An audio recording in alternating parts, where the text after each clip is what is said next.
well as one of the panelists. On the panel, we also have Chris Dawkins, Caleb Alexander, and our special founder guest, Fred Williams. So we've got 4 hot topics that we will be talking about on this show. But as you know, things happen when you least expect it. So there may be a 5th or 6th one that's also discussed. So the 4 hot topics we're going to be examining today are the S.A.V.E. Act. The next one will be about Trump's tariffs. The next one will be about Trump agreeing to send more Americans down to, I guess, El Salvador and other foreign countries. And finally, Kennedy accepting the fact that vaccines do help measles. So I'm going to switch back. The first thing we want to talk about are these doggone tariffs. Now, I don't know about you guys. I don't even know why we're having these tariffs going on. There's, Trump says it will help us make money. I just know it's ticking off countries. China, he gave China a tariff of 145%. China says, I'm going to do 125%. So why are these tariffs occurring? I'll take a crack at it. I mean, in all honesty, the relationship with these other countries has been awfully unfair to America. Okay. In fact, I think for a long time, I don't know if we can now, in Japan, you couldn't even take more foreign cars over there. So they make the tariff, they have a control so that we are getting hit with more tariffs than what they're getting hit from us. Okay. That's one thing. The other thing is Trump's ego. Trump's simply his ego. I can't believe that this guy, when they talked about how successful the tariffs were being, and he was in front of the Republican congressional dinner, and he said, man, they're calling me left and right. I mean, I got 70 calls, and this is the part that got me. He says, I mean, these people are calling to kiss my ass. He said that. Mm-hmm. You remember? I heard the video. Yeah, definitely. That's all ego. But I think he's playing with an ego just as big as his. That's over there in China. And the Chinese people do not want their leader to back down to him. And so they've gone up to, as of yesterday, the tariffs are 125%. Mm-hmm. Now, here's what's interesting. Today, he took the tariffs off cell phones and a number of products that come from China. So they're not going to be tariffed now. So what about the Make America Great hat again? Oh, that's from China. Oh, is it? I'm sure they're not going to tariff that. They're not going to put a tariff on that. Yeah, I don't think you can pick like certain individual products. You might be able to do a category of product, right, but I don't think you can pick like just we ain't going to do Fred's shirt. He can bring his. It seems to be rather complicated, but he has exempted some of the tariffs from some of the products coming to China. And I think the iPhone, doesn't it come from China? So yeah, a lot of Yes. That's Apple, right? Yeah. So Apple probably got on his butt and said, "Hey man, they can't back off that." Yeah, so Samsung's going to start making all the money. The largest Tesla factory is in China, actually. Tesla factory. So Musk was crying because he said zero tariffs. Yeah. That was another battle. Excuse me. Uh-huh. Yeah. Musk and who's that guy?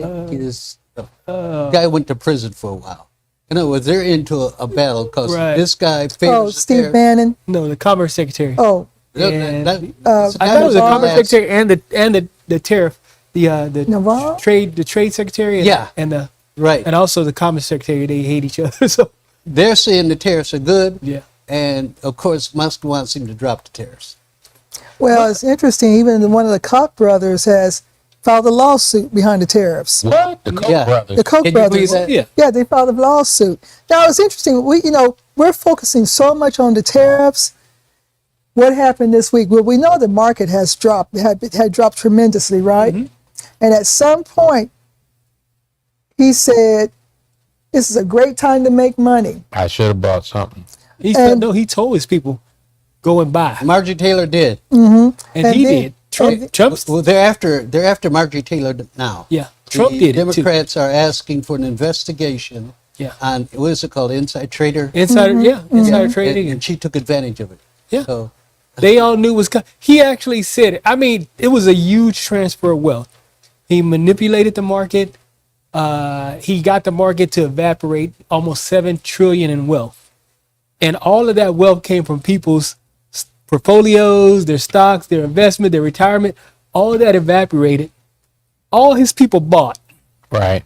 And then at the time he knew he was going to lift the tariffs, he told everybody on X, buy. All his people, they all went out and bought. He lifted it, and then the market shot up and made up most of its losses. Right. It was just an enormous transfer of wealth from the poor to the rich. So they don't get that money back. The people lost. No, it's gone. Really? No, they lost. So when the stock market goes back up, their money they're trying to recover from what they lost. Yeah.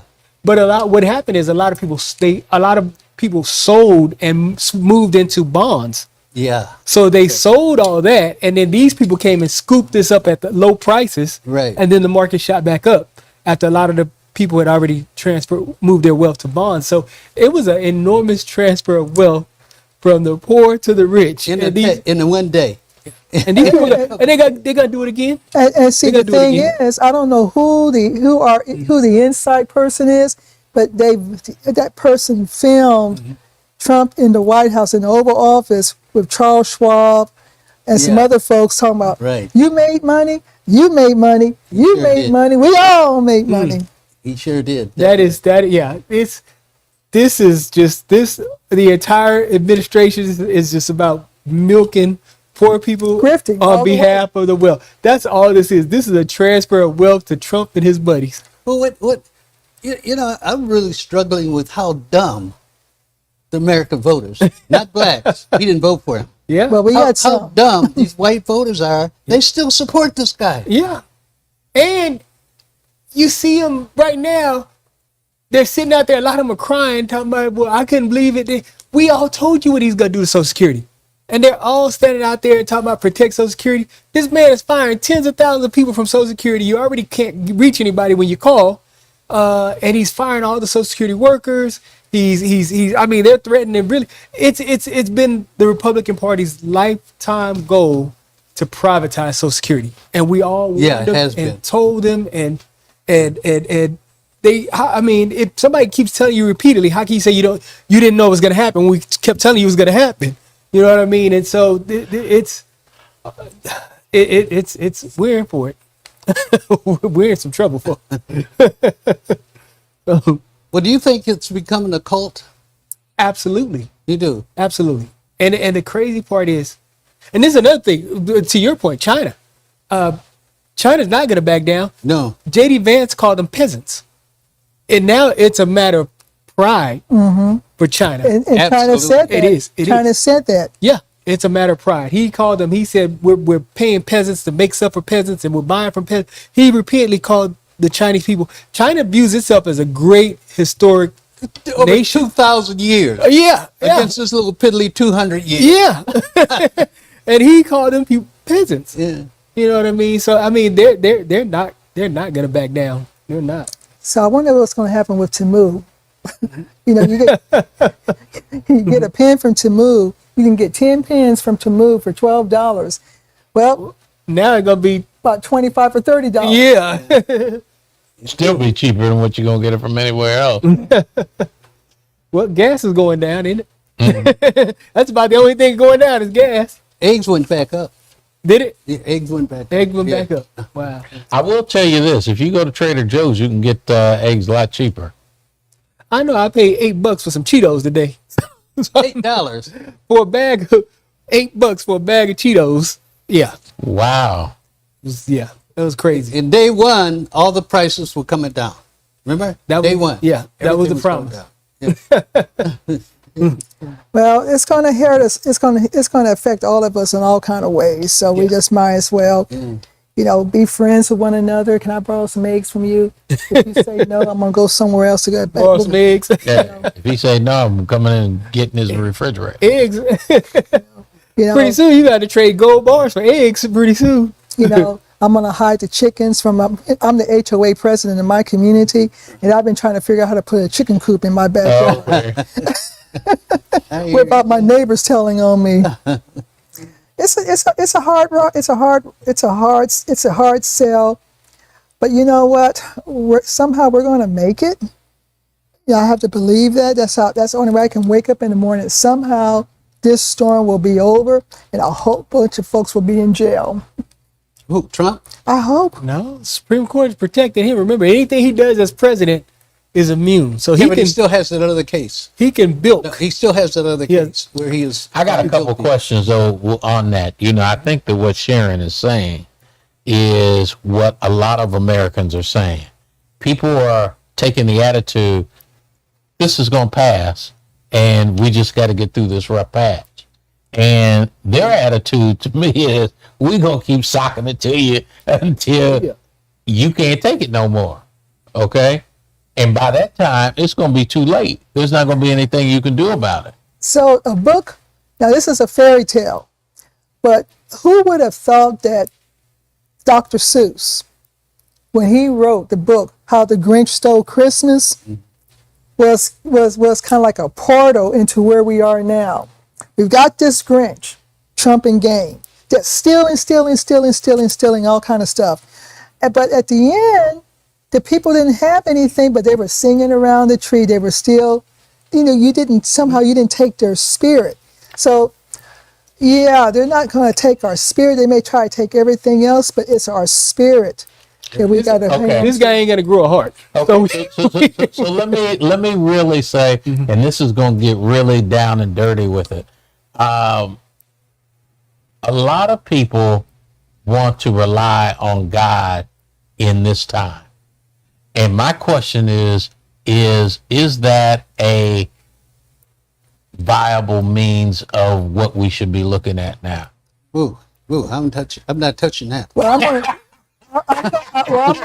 to touch it. I'm going to touch it because I'm going to touch it because my father says God provides, but He's giving you a lot of common sense.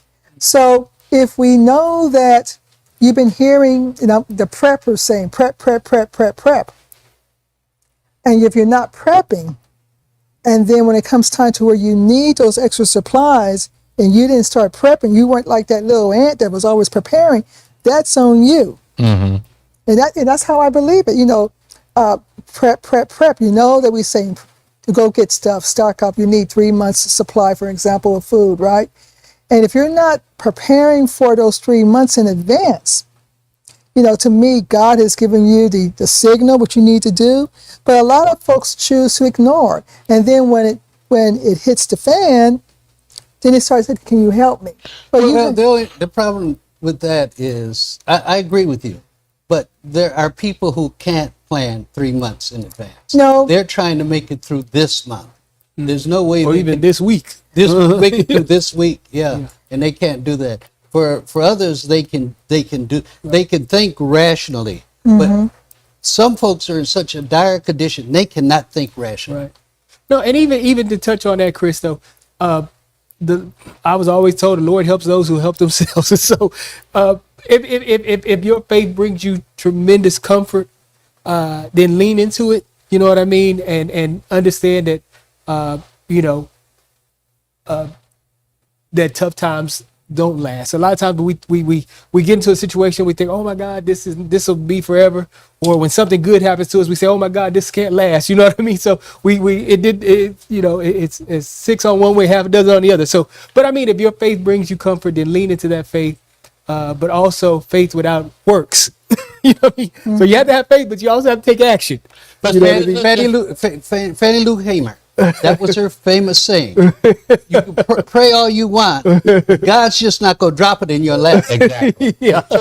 So I say, look at the Palestinians and the Israelis. When you look at that situation, both of those groups have very strong faiths. I am one that I think I have a strong faith as well. Okay. But at some particular point, I've got to look at, in the world and what's happening in the world, and what do I do about it now? Do I continually to depend on God, and because of depending on God, it puts me further in the hole of where we are? And see, most folks don't really want to talk about this. Okay, this is a subject that, just like what Fred said, people don't really want to talk about this. But I think it's a subject that we should have, because a lot of people have that attitude.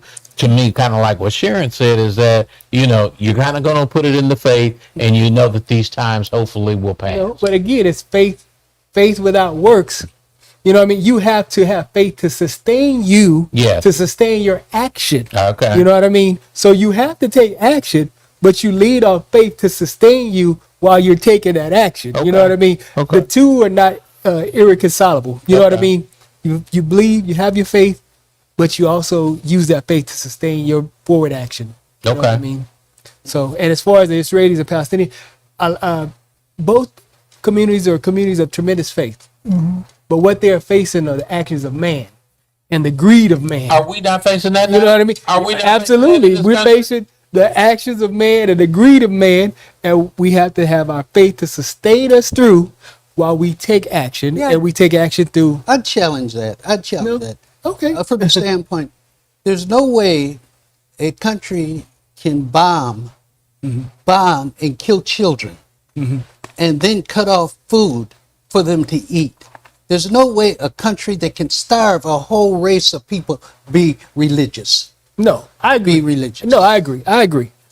When I said both communities, there are people within those communities that are people of tremendous faith. And so, no, Netanyahu is evil. And I think all the way, a lot of the governments and the institutions, even this government and the institutions, you see the white supremacy, you see institutional racism. So no, those are not instruments of faith, while people within the community can be people of tremendous faith. I don't apply that to the institutions themselves. And so that's what I meant. I didn't mean and the leaders. And a lot of leaders. And the last point I'll make about this is that, to me, when you look at the Palestinians and the Israelis, to me, that should be a wake-up call for us, and especially as blacks, as to what we do. I'm definitely not saying that we don't have faith, because I know that black people, more so than anybody, have always had faith. But now it comes to a time for us to be able to do something else. I don't know what that something else is. I'm not here to profess to say that I do know that, but I think that we need to be looking at something. And the last point I'll make is that you've had our captors, who have manipulated our Bibles and what we believe, and some of that is, I think, still seeping into where we are today.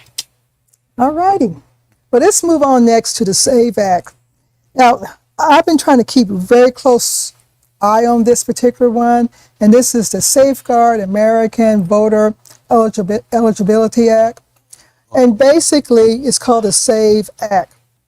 And the purpose of the act really is to keep non-citizens from voting. However, this whole act will impact a lot of married women and many others. Absolutely. And so the act was introduced by Texas Republican Chip Roy with the help of 4 Democratic votes. Okay?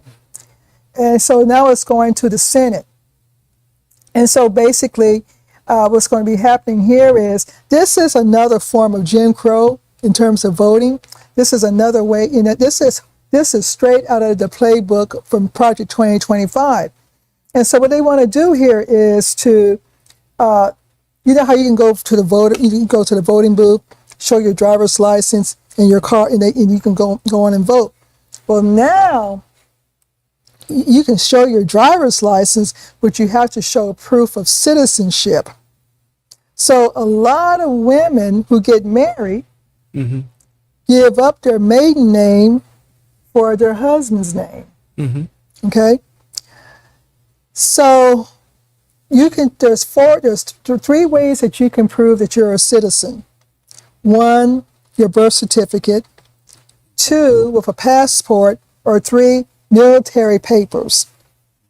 Okay, so a lot of women, married women, are affected by this because they take on their married name, the husband's name. And so now these women are going to have to go and pull out or locate or go get their birth certificate and prove that they're a citizen. Now, what I don't know is whether the card, what I'm trying to find out is whether the registration card has to be the same name as the birth certificate. I think it has to be. Yeah. So I know that I got to get my card changed because even though it's Sharon Michael Chadwell and Sharon Michael is my maiden name. But you have a passport, don't you? Mm-hmm. So you're okay. But I also have my birth certificate. So my birth certificate is fine. Or They'll have to bring their marriage license as well. well, the marriage I don't license. think that's all going to work. They So want to they prove bring citizenship. right this proof of citizenship. Yeah, but you got a lot of And- foreign women. But if they also bring their marriage license to show that their name changed from one to the other, But here's what seems to be that they're wanting to happen. They want women back in the house. Okay, they don't really want the women in the workforce. So if they can keep you or keep those women, okay, that have a name, they say, well, you can't vote, you can't do this or whatever, and you got to have your birth certificate to match the name that's on there. So if you've been married, then you've got a different name on your driver's license. You got Sharon Michael Chadwell, but on your birth certificate, you got Sharon so Michael. you have to bring your birth certificate and your No, marriage they ain't gonna. No, they got to match. and your marriage certificate They to ain't prove gonna, the name change. I don't think the way they got it that it's gonna match. So you prove your If I- citizenship, They and specific- then you show the name change. well, if my name is Sharon Wong Okay. and I was born in Korea or Okay. whatever, that's gonna they're gonna say, well, you're a foreign citizen. So now you got to prove that you have citizenship. Right. There's a whole lot of stuff associated with this. With your marriage license. Well, not necessarily, because Sharon Wan might have married Caleb Alexander, and that doesn't mean that she's a citizen. Through marriage? Not necessarily. Not through marriage. Not necessarily. She still is going to have if to. he's American and And he you- marries wrong, she becomes an American She's supposed to become American. She's a U.S. citizen Right. through marriage. Right through marriage. Oh, okay. Yeah.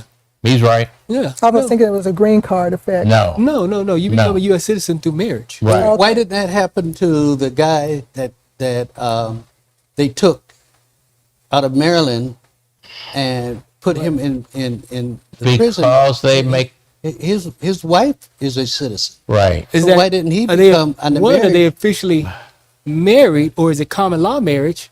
That's the first No, they're question. married. They're married. The other thing is they keep saying that he was illegally But deported. he Here's the but he reason. was going to the They court make up every the week. rules as they go. The rules I agree there. The rules that might have been for him and whatever. he Absolutely, about, yeah. It ain't got no rule They today. change them by the day. They change them Yeah. by the So what I haven't had time to figure out is within the 92% of black women who voted in this election, what I want to find out is what percentage of those women were married. Let me say this out of all respect to the black woman. They're picking on the wrong person, because I'm telling you, black women are so sophisticated. They'll go do what they have to. I think this is more about white women. I do. That's what the point I was going to make. Absolutely. Yeah. Black women are going to take care of business at this point. If they have to go A get a name birth change. certificate or get a passport, they're going to do it. Right. For sure. So they're picking on the wrong group when they pick on the black Right. woman. Almost anybody who picks on a black woman today is messing with the wrong group. So sisters, just FYI, if you haven't got your birth certificate, you know what to do, because they don't want us to vote, but they really don't want the white women to vote. Yeah, that's who they try to get back in the home. They try to reassert control over their own And see, what's really interesting about this whole That's what act it is. is I don't think white men are thinking, right? So When did you ever think that? wait, just think about it. If they don't want the white women to vote, that means a reduction in votes. right.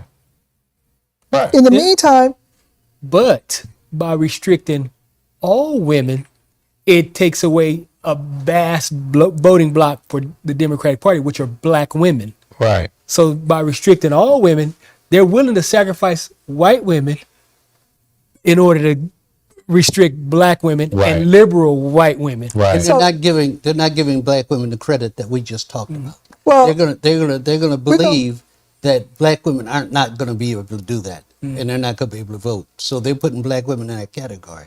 Yeah, always. Now I know that my mother, she's 91 years old.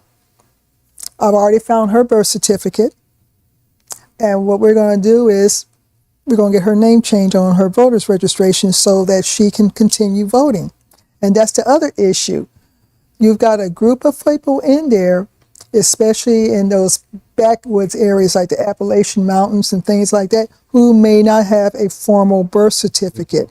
So all those and that's what I'm saying, that base that he so wants to talk about, a lot of his base will be totally disqualified. Yeah, he doesn't care. That's the same folks that are on entitlement programs, same folks that are, that are suffering because of Social Security, food stamps. They don't care. But this will never pass. They don't care.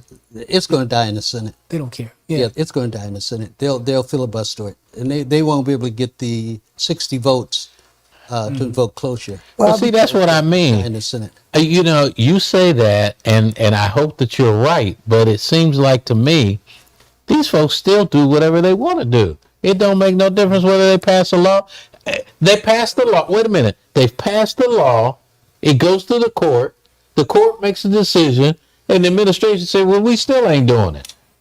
Well, if you go back to the Senate thing we were talking about, they'll get all 52 Republicans, but they'd have to get 8 need Democrats 60s. to get cloture, and they're not going to do that on that voting rights bill, and it's going to die in the Senate.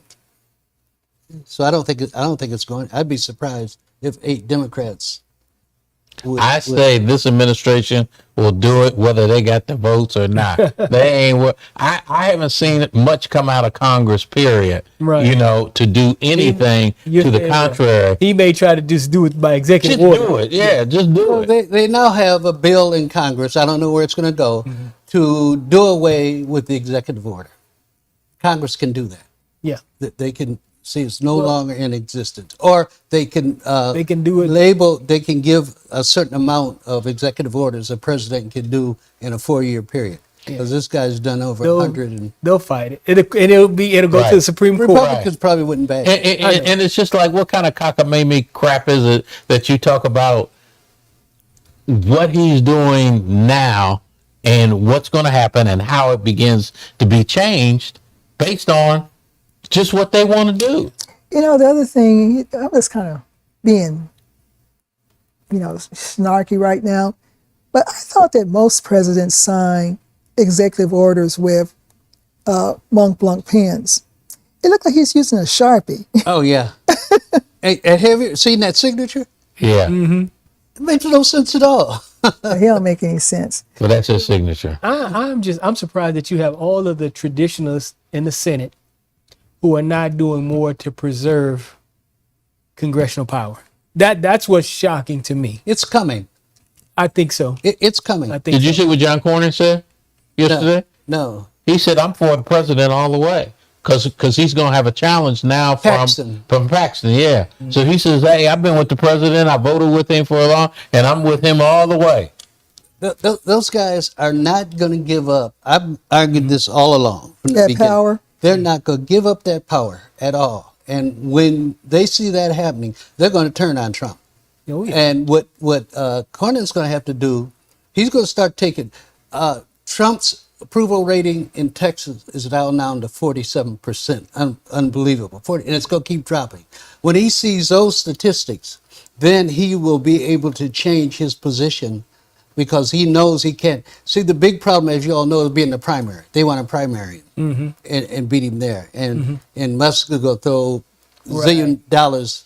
Now, one thing Wisconsin showed is his money can't win. Right. He can't win. Right. Yeah. Right. The other thing is, there's been cracks between Musk and Trump, especially over this tariff issue. So if that relationship does go into the toilet, a lot of Trump's power to primary diminishes. But he won't have Musk's money. He won't have Musk to throw money. Absolutely. So that's another thing that we need to keep an eye out for. Yeah. So, okay, let's move on to the next topic. We kind of segued into it earlier, but Trump said that he would be honored to send American citizens to foreign prisons. That is, I think the guy who was on yesterday on Rachel Maddow, the former Attorney General. Eric Holder. Holder. That's what he said. He said the most biggest red flag for black people is that right there. Because, we said in a show a couple of months back, it was something even I was concerned, was this a test drive on how to move black folks out the country? Absolutely. Absolutely. Which brings me back to my point that I was making all along, whether it be with God, whether it be whatever. These people are doing whatever they want to do. At what point does somebody, I'm just saying somebody, whether it be Congress, whether it be the people rising up in the street, will somebody stop them? Well, right now, okay, look at his progression. He has the Congress. Now he needs the courts. He's going after the court. Now, that's the one we have to watch closely. Does he win that battle? Also, Does he have the Supreme Court? That's what I'm talking about, the Supreme Court. Now, they handed down the verdict that he has to bring that man back from Maryland. Right. So that it's not like they're just rubber stamping what Trump wants him to do. And we always have to keep in mind, Roberts is concerned about his legacy. He doesn't want the Taney Court legacy, which was the Dred Scott case, or the Supreme Court that did Plessy versus Ferguson. He doesn't want that legacy. So does he have time to correct his actions? Well, I think are we going to be seeing? We already know that Amy is moving over. Yeah. So you think that he's just going to go ahead and, as my father said, go into that hen house to save his legacy? Going into the hen house, you mean? With the ladies. Going with the liberals and Amy. Because Amy's already there. Yeah. I believe when some of these more absurd, absolutely, they're not constitutional, things make it to the Supreme Court, and they're going to rule against Trump. Our big, let me say this quickly. Our big problem, here's our major problem. If the court rules against all these things and Trump ignores them, now, what do you do? What's the country do? He controls the military. Now, the marshals are the ones that carry out the work of the court. Right. He controls the marshals. And he's fired the inspector generals. He's fired all the inspectors. Yeah. What happens? Will those generals, will they back him? Right. Or will they go with the tradition and go with the Supreme Court? I think you're going to have half and half. And we've talked about this plenty of times. Right. It's going to be an individual decision where everybody's going to have to do some soul searching and decide, do they want to keep a 250-year-old democracy? Yeah. That's what it's going to come down to. And you have to understand the mindset of a lot of those generals. And I, to my core, do not believe that they are going to betray their oath to the Constitution of the United States for a Trump dictatorship. I agree with you on that. I hope we're right. But he got rid of the chief of staff. That's the problem. I know. Because he took down Mark Milley's picture in the Pentagon. He's blasted Mark Milley. He fired the woman he fired, and I'm sorry I keep forgetting her name. That woman started out the Navy lady. She started out as a destroyer commander, became a destroyer squadron commander, commanded 2 different aircraft carrier battle groups. Got rid of her. Was the chief of the 6th Fleet, became deputy chief of. This woman's a hero to the Navy. The woman who rose to the top of the Coast Guard had a stellar career. C.Q. Brown, stellar career. Everybody he's fired, all the women and blacks, basically, have had stellar careers, and these people are highly respected in the military. And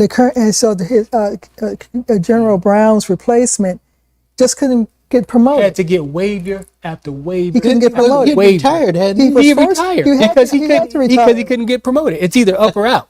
So they forced him out. And in order for him to come back that's the other thing, he's pissed off a lot of people, because this man left over tons of senior generals, senior commanders, senior generals who were who were 4 alive. stars and who were, So, I mean, there's a lot of anger and a lot of resentment. Pete Hegseth, being Secretary of Defense, angered a lot of people in the military. Was he? I don't think he was even an officer. He was NCO, wasn't he? I think Hegseth. I mean, he didn't go into. No, Hegseth was an NCO. I don't think Hegseth was even. So an officer. he was a desk soldier. Yeah, he was a supplier or a newspaper person. A desk soldier. He wasn't even. Yeah, he wasn't even an officer. Yeah. So No. that. And I'm then, sorry, guys. My father was military, and I've heard a lot of things, and sometimes it slips out. But he was a desk soldier. Yeah, no, I mean that pissed off a lot of people. But back to Chris and Fred's point and Eric Holder, right? My thing is this: I think for black folks, when they declare, and I told you guys this, when they declared the drug cartels as terrorists, that's a slippery slope for us, because you see that migrate downwards. We saw this in the 80s and the 90s and the crime bill and the war on drugs and even in the 60s when they declared the war on drugs, and Nixon said, you know what I mean? Right. And so that now the declaration of that being terrorism, and then you have the language that they're using around the cities. Chicago is a war zone. Seeing that migrate down to our communities and declaring our communities So are war you zones alluding and to terrorists, that our people can be considered terrorists our too? people can be considered terrorists. And that's where you open up these long-term prison sentences, sentences in Guantanamo, or being sentenced in foreign countries. The declaration of African-American citizens as terrorists. And I think that's our slippery So slope. they would say all black people. I mean, he's not going to say all, but Right, he point to a few black people and say, hey, they're drug dealers and they're terrorists. Send them on to Guantanamo. Devastating to our community. That time period was absolutely devastating. And it was one of the largest transfers of wealth outside the black community. A lot of people don't realize that, because along with those sentences, they started seizing black people's property and transferring it to the police departments, and the police departments would auction it off. You know what I mean? And so it was Asset forfeiture. a huge transfer of wealth from the black community. They did that not just through the asset forfeiture, but I mean it's just, we moved from the open fields of the plantation to behind and became labor also for major corporations. We did a show.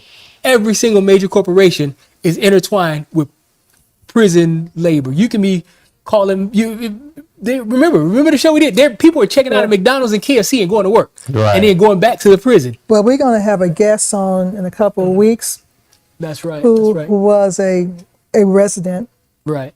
of the private prison and the state prison. Right. So he's going to go into some detail about that. I think that's our slippery slope. That's what we need to watch out for. Well, before we change subject, the three of you, because I'm only here today, better be careful, because Trump's going to see this program and going to determine that you all need to be shipped off.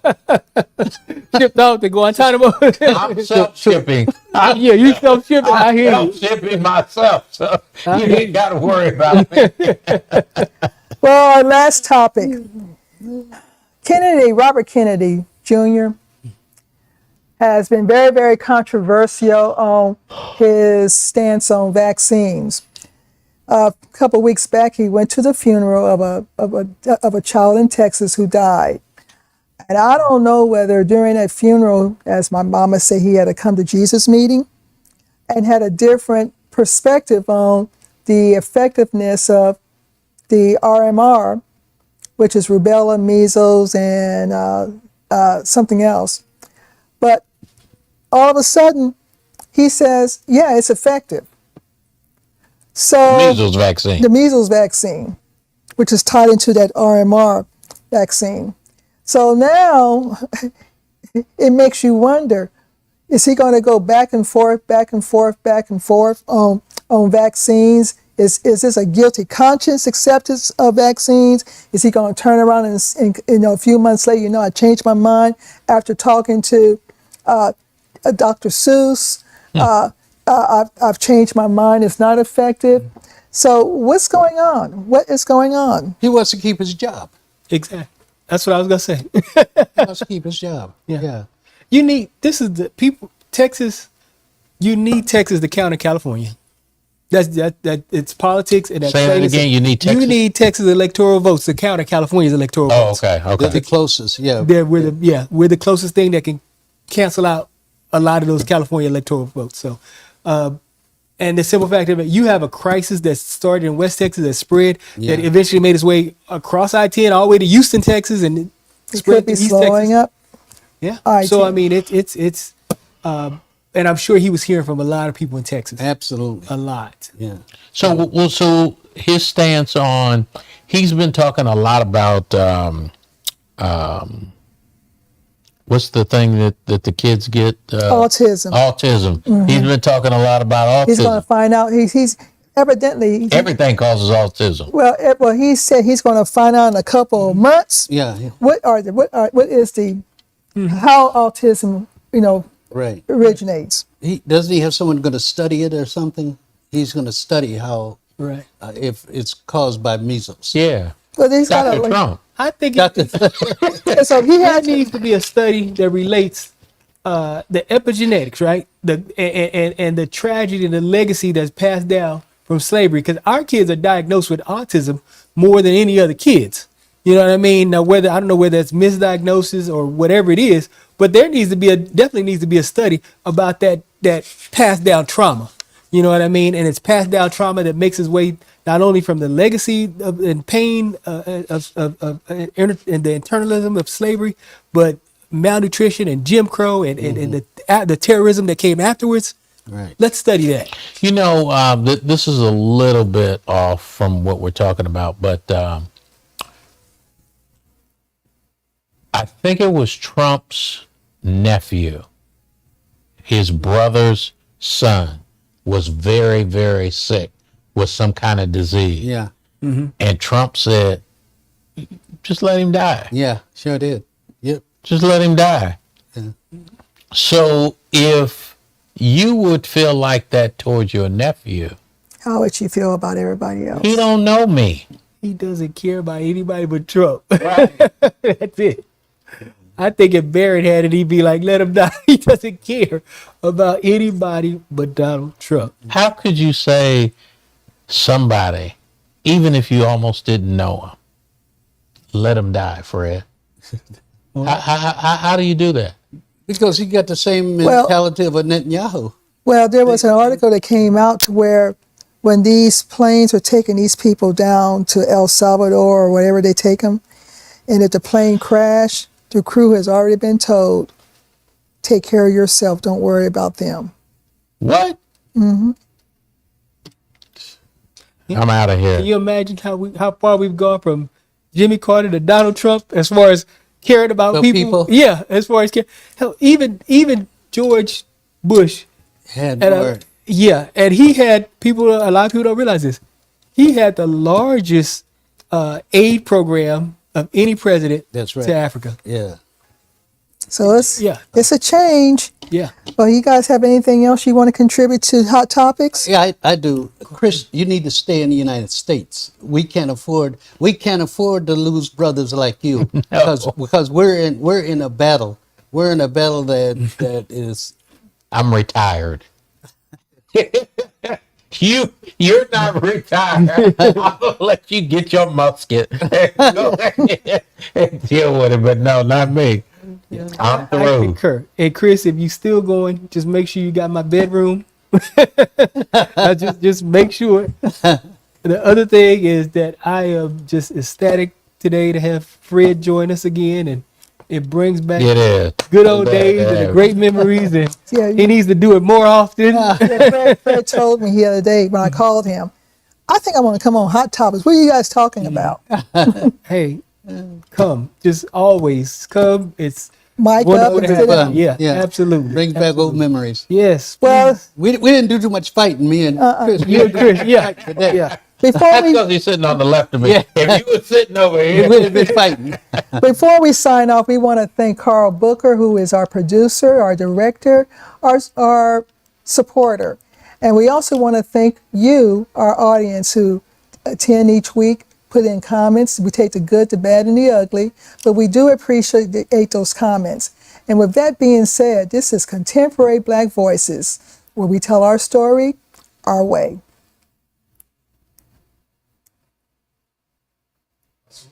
Hey, okay. that was our longest one, I think. About a minute. Okay.